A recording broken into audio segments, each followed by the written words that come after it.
Hi, I'm Grace Recital and I'm here with Judy Barclay. This is an interview about the history of the Kalo Foundation. So tell me, what's your background? Well, my background is 30 years as a real estate broker in Illinois and Wisconsin, almost 30 years as a zoning advocate in the city of Park Ridge, and for the last 8 years after working to get a historic preservation commission here in town, I am now the chairman of it as well. How did you come to be an original member of the Kalo Foundation? Well, I knew Betsy and I knew Nancy Frymark, and they had gone to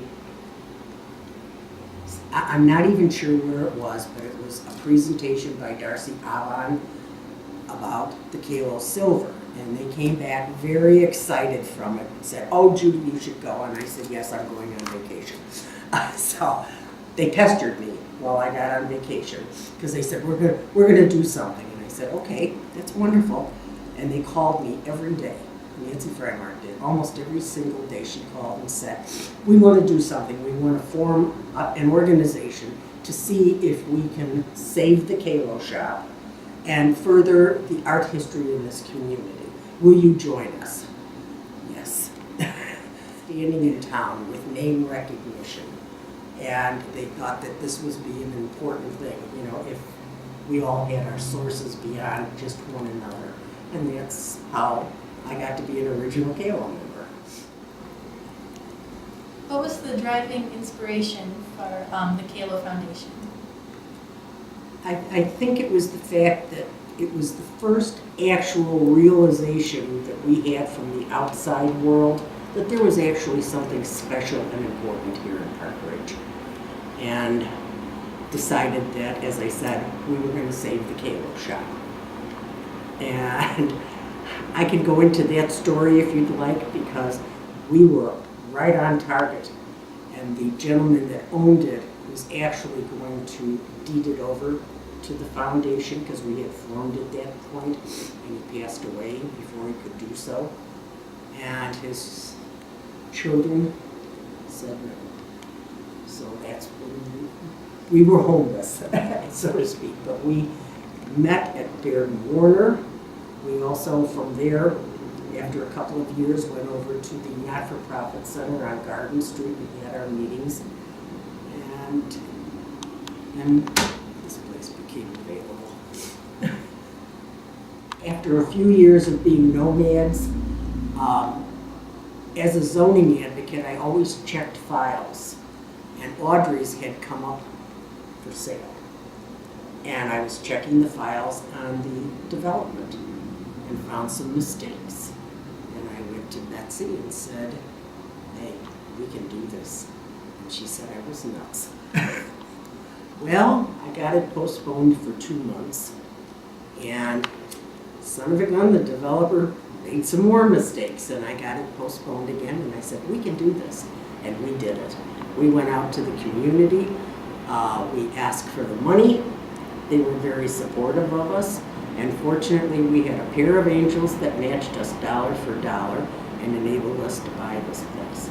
Of course, it's been 6.5 years of fixing it, and I'm probably not finished with that little episode yet either. So, but this is now, as you know, the home. It was the home and studio of Alfonso Gianelli.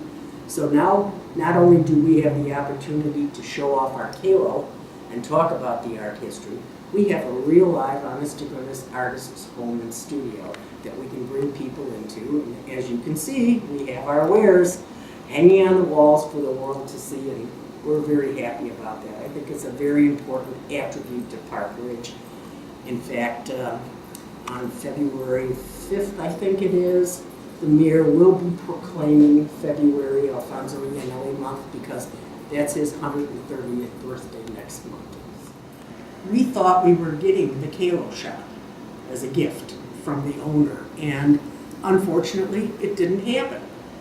So at that point we had to kind of shift gears, and now what are we going to do? There were 18 of us, and that's when we started having regular meetings, as I said, at Baird & Warner, originally in their room over there, their boardroom they had. And then when they folded, we went over to the not-for-profit and met over there for several years until this became available. And we kept trying to get the name out there, and people did. They became aware of who KALO was at that point.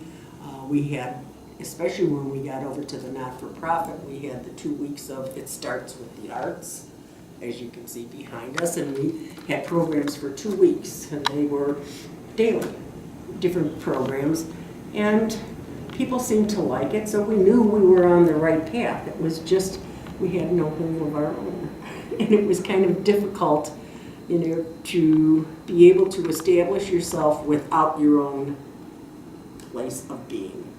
And when this became available, it was meant to be. How did, so what changed once KALO got this building? What changed? Well, it enabled us to literally open ourselves up to the public and start inviting them in. We have had numerous book signings over the years to draw people in, various exhibits. We have a lot of our own artwork that we've been able to purchase thanks to generous donations from folks of ENLE, but in the interim we have done stained glass exhibits, we have done carving. The stone carver has been here. The Art League comes in. We've opened our doors to Maine South. So we feel, you know, we're drawing the community in and opening our doors to everyone to come and see what our community is. Not just KALO, but our community, with the Art League from Park Ridge and then Maine South, of course, which we love doing. We have them every year.